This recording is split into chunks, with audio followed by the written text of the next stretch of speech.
Okay, you guys, I am like a kid at Christmas right now.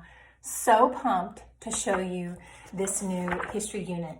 I have shared the first one here before, so I probably won't go into too many crazy details, but there are some new additions to this one that I think make it even better. And so I definitely want to show you those today. If you are not familiar with this American History Through Picture Books, we basically go through American history using picture books. It's as simple as that. The reason I created it is just to simplify. As a homeschool mom of 4 kids, trying to find something that we could all enjoy and fit into our schedule was tricky. And I just love reading books to my kids. I love it so much. And we all get so engaged. And I knew if I could pick the right ones and be really careful about my choices, I could work through the timeline of history. And that's what we did. In this curriculum, I walk you through this timeline. I tell you what books you need and when you need them. And I talk with you about how to have discussions with your kids. And I guide you through that narration process. And my goal was to just really help you put this together in your own home. And so I hope that it does that for you. This curriculum does not have textbooks. It does not have worksheets. You don't have a bunch of questions to sit down and answer.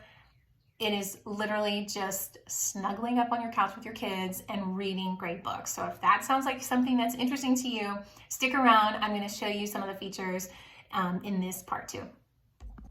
So this is part 2 of the series, and it's going to cover these years here, the U.S. Constitution through the Civil War. When you get your unit, you will have these QR codes to link you to certain books, to coloring pages, and to some extra tips on my website. This first part of the guide is going to walk you through everything: how to collect picture books, how to schedule your days, how to start with narration, how to split the books if they're long, how to set up a narration notebook. If you're ready for written narration, that's here. It's going to tell you a little bit about planning and videos. So I guide you through all those steps. One of the new features is this section called 5 Tips for Successful Narration. I heard something from Sonia Schaefer that just really inspired me, and I wanted to include it here and apply it directly to this unit to show how it works. So on this page, I have her 5 tips and how they apply to these picture books in American history. This is the other new feature that I'm super excited about. It's an actual timeline. So this is the timeline that we're going through in this unit, and each of these time periods, each event, that's the word I'm looking for, represents a picture book or maybe a quick video that we're going to be looking at together. So this is the order in which we will go. This is what the picture book checklist looks like. So I've set this one up a little bit differently. I've set it up by book. And I put on here, if it's a longer book, I make a note if you're interested in splitting that. I made the choice to give that as an option just because depending on the ages of your kids, you might not have to split the book. Or, if you're having a really great day and getting through a lot of stuff, then you might just want to read it. So I do a suggestion here on the checklist. So it will tell you exactly what to do. Here, you're just reading the book and you're doing a narration, which is just talking about the book together. Here, there's a quick video to show reading the book, and there's a coloring page option. So all of this here, you can just check off as you go. And because it's listed like this in this form, you know exactly the order that the books come and when you need them from the library. There are 24 books in this series or in this unit, and then each of those books is broken down in this book list and discussion questions page. So the page here where I show you the 5 successful tips for narration, I actually break all of that down for you here in this section here. So all of these points are already done for you on this page. So for example, here's a book called A More Perfect Union, who it's by. These are some notes that I wanted to share with you based on my own family's experience with the book. This is how you can do looking behind, looking ahead, which is one of these suggestions, and then some possible discussion questions for your narration after the story. And all of this goes with each and every book. And I mean, I can show you here, they're all there. And any notes I have, I share as well. Once you get through all the books, then you get to the video list. This is on my blog as well. These are the different videos that we use to connect books or to fill in some missing pieces that we didn't get from the books. And then these here are just more video suggestions that aren't necessarily YouTube videos, but just something fun to watch and some notes about them as well. Here we have the coloring page options. This whole coloring page things is an option in general. You could just write down narrations, or you don't have to make note at all, but these are here and they're all linked on my Pinterest page for you.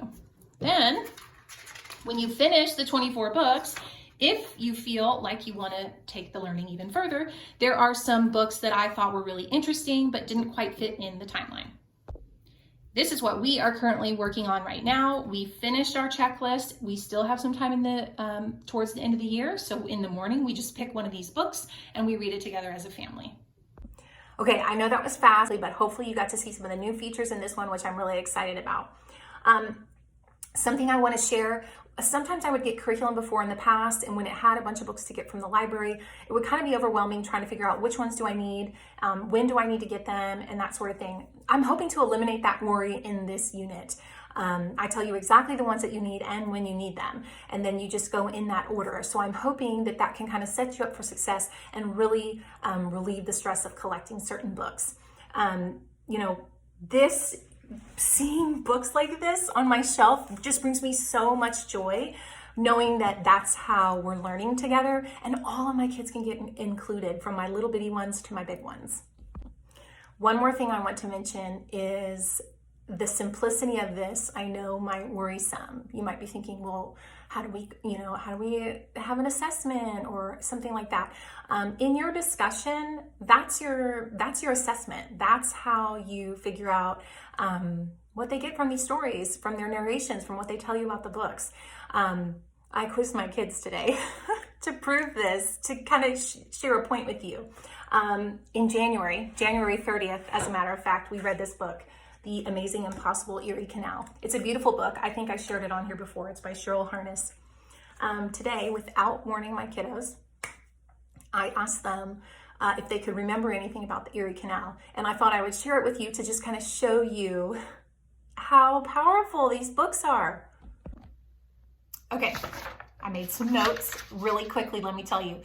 The Erie Canal, I asked my oldest, what do you remember about the Erie Canal? Okay, I did not prompt her for this. I didn't even show her the book. This is what she said. Well, it was a river.